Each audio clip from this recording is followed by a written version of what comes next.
Put a sprig of curly parsley on top. Alright, there you have it.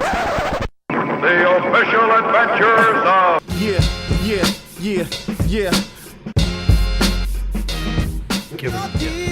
Alright, good morning. Today we're going to make a stuffed squash. The squash being Buttercup squash, not to be confused with Kobocha squash. The difference is negligible, but anyways, let's get to it.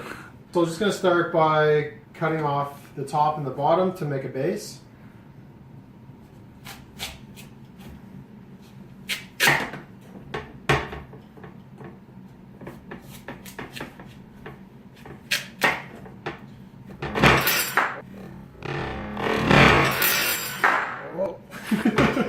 Getting wild. It's getting everywhere.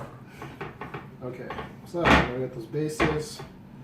I'm gonna be super careful here.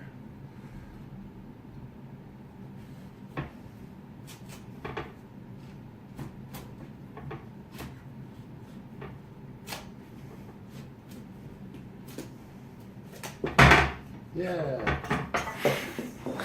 No lost fingers. Whoa. Alright, so I'm just going to scoop this out of here. Now, one thing I don't know is if, I know people eat pumpkin seeds, we're going to use that part of the stuffing. Squash, pumpkin, relatively the same thing, so I'm not sure. I should probably look that up and see if we can save those to eat them. Oh yeah, I know. My partner always saves them. She roasts them up, same as the pumpkin seeds. Oh, okay. Alright. I think another distinguishing feature from the Kobocha to the Buttercup is I believe that Kobocha has a deeper orange color compared to the Buttercup, but don't quote me on that. But this one, I think you guys thought was a Buttercup, but it's not. It's a Kobacha.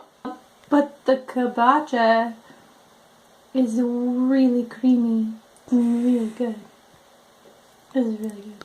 And the Buttercup? What's the difference? The Buttercup is like a drier inside. It's like flaky, and this is creamy. Okay, well, how do you tell what's a Kobocha and what's a Buttercup? Well, it's hard to explain because we don't have the squash, but the Buttercup has, on the bottom of it, has like this little blue knob. Like a cup. Yeah. It's like a little blue bum. A little blue squash bum. And the Kobacha doesn't have that. No bum No on the bum. Kobacha. Bumless. If you like tail, don't go for the Kobocha. There you go. Heard it here first. Alright, so we got that all done up. Put olive oil.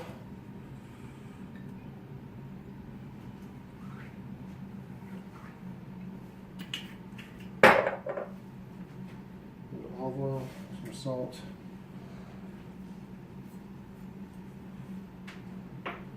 A little bit of pepper.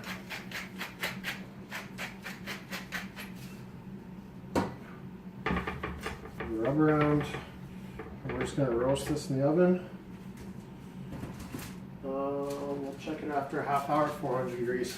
Alright, so now that the squash is in the oven roasting away, we're going to make the stuffing for it.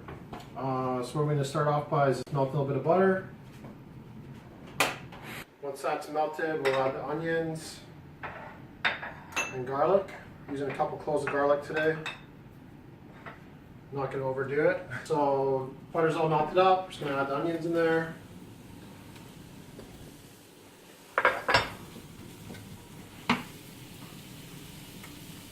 Just a little bit of salt. Help bring that moisture out. Season onions.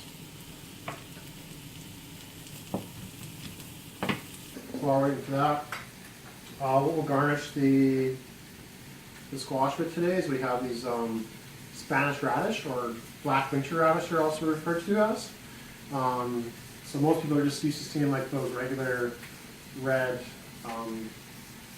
Rax radishes, whereas these ones are black. Let's trim off the ends.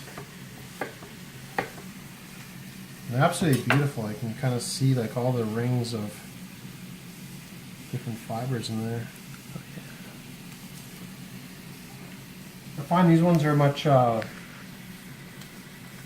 little more potent than the regular red wax radish.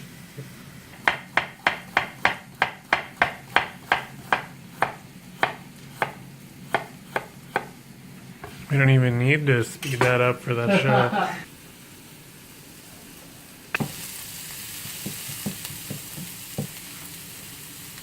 More salt, pepper.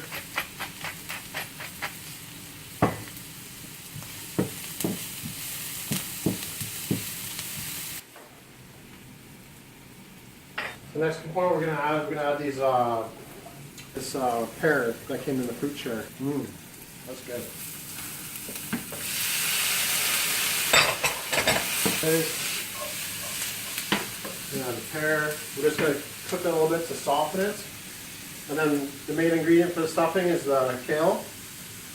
I was challenged today to make this a little more tasty and interesting, because apparently not everyone loves kale.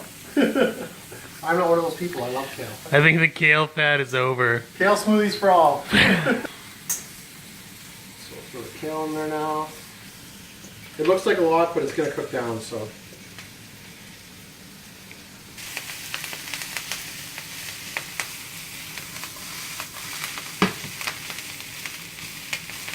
Alright, so while it's starting to wilt, just add a little bit of seasoning to this.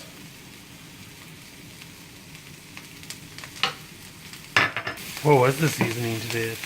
So there's some paprika, a little bit of cayenne powder, some garlic and onion powder, and some chili powder. So without adding any meat, we kind of have like this, a bit of a sausage spice, we'll call it, towards the kale.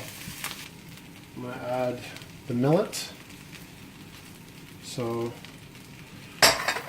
millet is a whole grain, it's gluten-free, it's got lots of fiber in there. You could use quinoa if you like, but if you're getting tired of eating quinoa all the time, then go ahead and give millet a try. And we're going to add a little extra spice to it with some horseradish.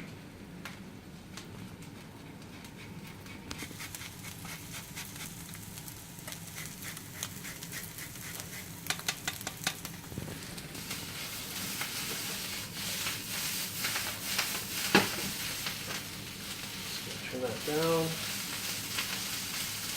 So to complement the pears, we got some walnuts, and then like I said, we have some pumpkin seeds are going to go in there. So they give a nice crunch and some texture to the stuffing.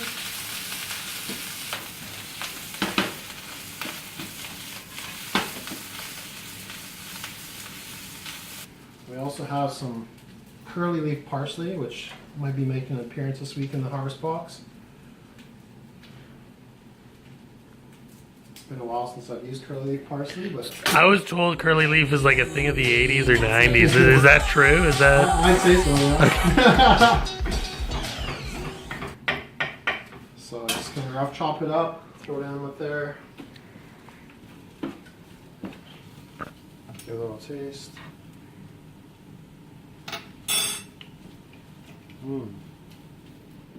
That pear's really good.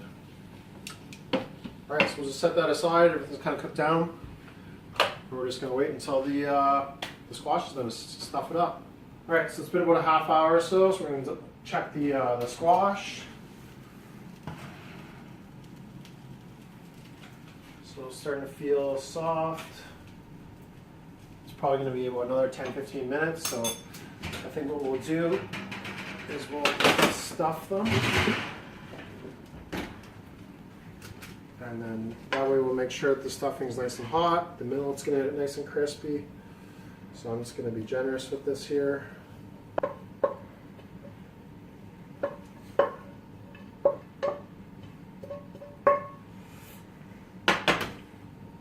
Alright, so if you want to see, it's kind of got that all stuffed in there. And we'll just throw it back in the oven.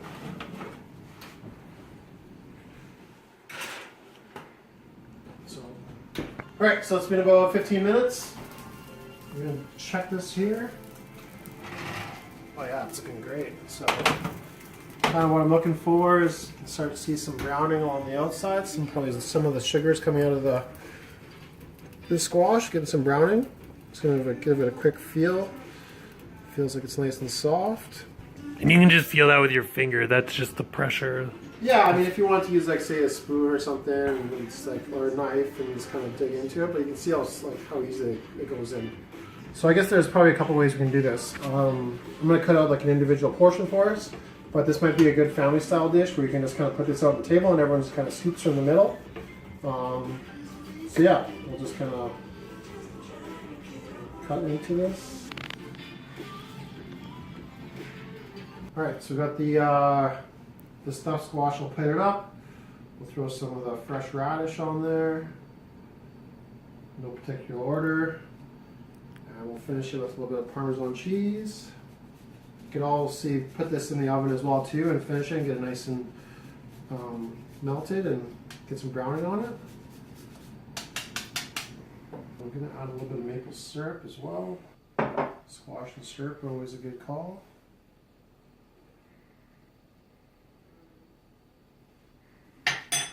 And because we have the curly leaf parsley, we'll make it extra $19.90. Take it back.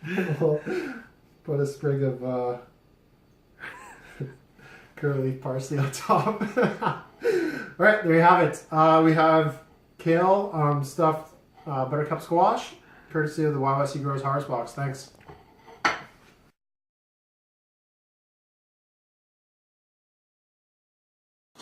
Also, don't know if it's Kobocha or Kobacha, so you can weigh in on that.